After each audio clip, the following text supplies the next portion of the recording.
All are you good? Today let we start SST chapter number 14, the Union Executive. So we will learn today about the Union Executive. तो इसमें क्या क्या आते हैं? Learning outcome, the President of India, the Prime Minister and the Council of Ministers, the Vice President of India. ठीक है, तो हम इसको बोल देंगे Union of Executive. The Union Executive is the second organ of the Government of India.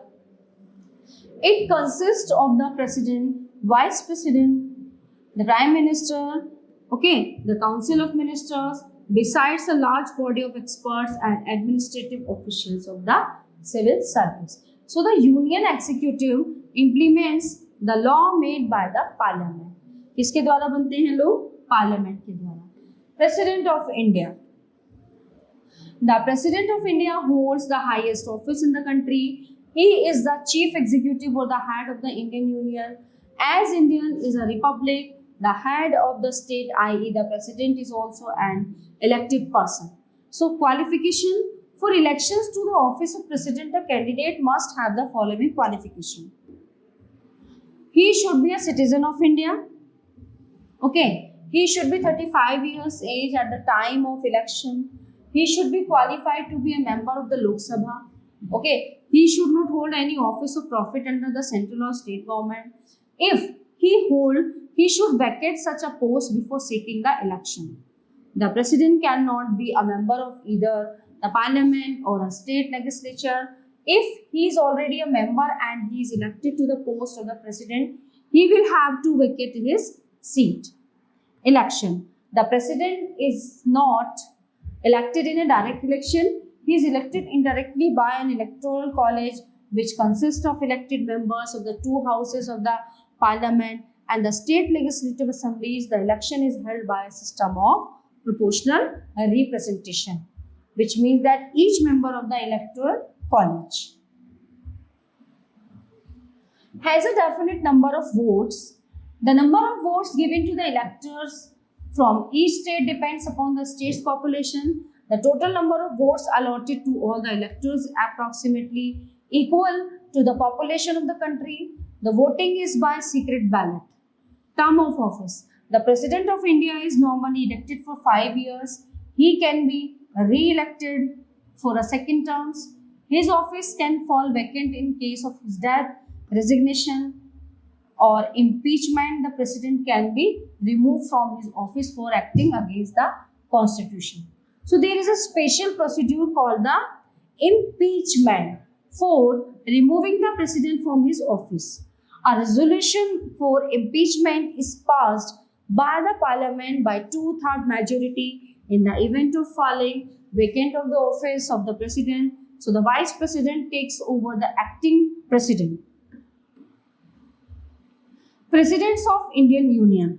Dr. Rajendra Prasad, Dr. S. Radhakrishnan, Dr. Zakir Hussain, V.V. Giri, Fakhruddin Ali Ahmad, Neelam Sanjeeva Reddy, Gyani Jail Singh, Shri R. Venkatraman, Dr. S.D. Sharma, Dr. K.R. Narayanan, APJ Abdul Kalam, Srimati Pratibha Patil, Pranab Mukherjee, Ramnath Kovind, and now she is कौन? द्रौपदी मुर्मू, जो अब तक हैं. Well, 222 से. Powers of the President. The President of India enjoys vast powers which are as follows. Executive powers. The President is the chief executive of the Indian Union. He appoints high officials of the executive.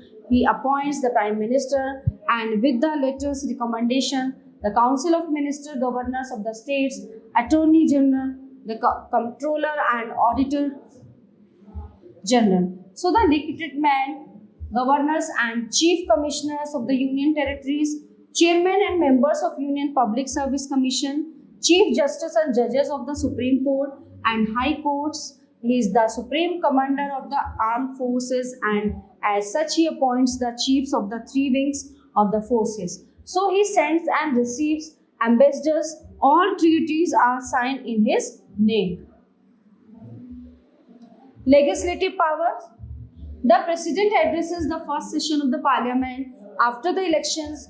He summons and progress the session of parliament. He can dissolve the parliament. No bill can become a law without his assent. He can issue ordinance when the parliament is not in session. Okay? His consent is required in the declaration of war. Judicial power. The president has the power to reduce the sentence or grant pardon on a mercy petition to any person sentenced by the courts. Financial powers. No budget can be introduced in the parliament without his recommendation. He can make advances out of the contingency fund of India to meet unforeseen expenditure. Constitutional emergency powers. The president has been given special power to meet an emergency. He can proclaim a state of emergency in the following condition. National emergency. When there is a danger of foreign aggression or danger to the peace and security of the country because of a civil war. So, insurgency, etc. Article 352. Okay. Number 2, constitutional emergency. When the constitutional machinery in a state has broken down and political uncertainty prevails, Article 356. Financial emergency. Where there is a setback to the financial stability or credit feasibility in the country, Article 360. In such case, the president can reduce the salaries of government employees. When the constitutional machinery of any particular state break down, the president on the advice of the governor impose president's rule in the states initially for 6 months, which may be extended up to 2 years in all. Actual position of the president. The foreign account of the powers of the president gives an impression that he has vast power. In fact, he merely acts only on the advice of the Prime Minister. All his powers in reality are exercised by the Prime Minister and his Council of Ministers. So the president functions only as a nominal head. It is because our Constitution has established a parliamentary form of government in the country. Under this political system, the Prime Minister and his Council of Ministers are responsible to the Parliament. However, the office of the President enjoys great prestige and dignity. So, he is the first citizen of India and represents the nation on all ceremonial occasions. The Vice President of India. The Constitution provides for the office of the Vice President of India as well. A candidate to the office of the Vice President must possess the same qualifications as are essential for the office of the President. Election. The Vice President of India is elected by both the houses of the Parliament. Members of the state legislatures do not take part in his election. So the procedure for his election consists of a secret ballot, proportional representation, and single transferable vote. An absolute majority of the votes polled is required for the election of the Vice President. Now functions. The Vice President acts as the chairman or presiding officer of the Rajya Sabha and conducts its proceeding. He acts as the President of India. When the office of the President falls vacant, Shri V.V. Giri acted as the President after the death of President Zakir Hussain in 1969. And Shri B.D. Chatty served as the acting president following the death of President Fakhruddin Ali Ahmad in 1977. So the Vice President can officiate as the President for no more 6 months. The Prime Minister and the Council of Ministers.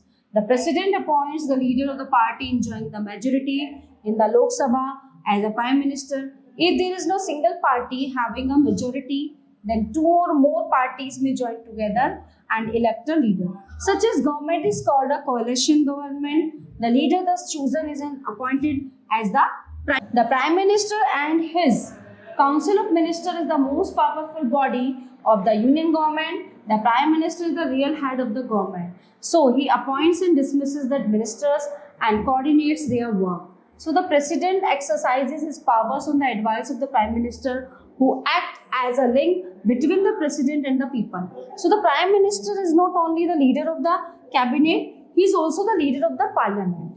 All important announcements regarding national policy are made in Parliament by the Prime Minister. So the responsibility of the success of failure of the government lies on him. Term of office. As per the constitution, the Prime Minister and his Council of Ministers hold office at the pleasure of the President. In practice, however, they remain in office as long as they enjoy the majority support in the House, yani ki Lok Sabha. Functions. In his capacity of the head of the government, the Prime Minister manages all the internal and external affairs of the country. So he discharges the following duties. He prepares the list of the members of the Council of Ministers and allocates their portfolios. Number 2, supervises the working of all the ministers and advises them. If necessary, thus he coordinates various ministries for the smooth working of the administration. So he is the chief spokesman of the government. He is the leader of the Lok Sabha. He presides over the meetings of the cabinet as well as the Council of Ministers. He can take the erring ministers to ask. He advises the President on various important appointments. Example, judges of the Supreme Court, governors, ambassadors, etc. He also advised the President to summon, prorogue or dissolve the Lok Sabha. He serves as a link between the President and the Council of Ministers. Prime Ministers of India. Pandit Jawaharlal Nehru, 15 August 1947. Shri Gulzari Lal Nanda, 27 May 1964. Shri Lal Bahadur Shastri, 9 June 1964. Shri Gulzari Lal Nanda, again 11 January 1966. Shrimati Indira Gandhi, 1966. Shri Morarji Desai, 1977. Chaudhary Charan Singh, 1979. And Shrimati Indira Gandhi again, 1980. Rajiv Gandhi, 1984. VP Singh, 1989. Chandrasekhar, 1990. PV Narasimha Rao, 1991. Shri Atal Bihari Vajpayee, 1996. Shri H.D. Devgoda, 1996. Shri I.K. Gujral, 1997. Atal Bihari Vajpayee, 1998. And Manmohan Singh, 2004. And after that, 4, 5, 6, 7, 8. 2009 to 14. 10, 11, 12, 13, 14. 15, 16, 17, 18, 19, 20, 21, 22, 23, 24, 25. और आप लोग कौन है 2014 से लेके नहीं 5, 6, 7, 8, 9, 10 तक तो रहे मनमोहन सिंह. After that 11, 12, 13, 14, 15. उसके बाद से 2014 से लेके और 25 तक कौन है Shri Narendra Modi. Council of minister. The Council of Ministers comprise 3 categories of minister. Number 1, cabinet minister, 2 ministers of state, deputy ministers. So the cabinet ministers are of the highest rank and they are given charge of independent departments or portfolios like finance, defense, home, industry, railway, etc. A minister of state may also be given independent charge of a department.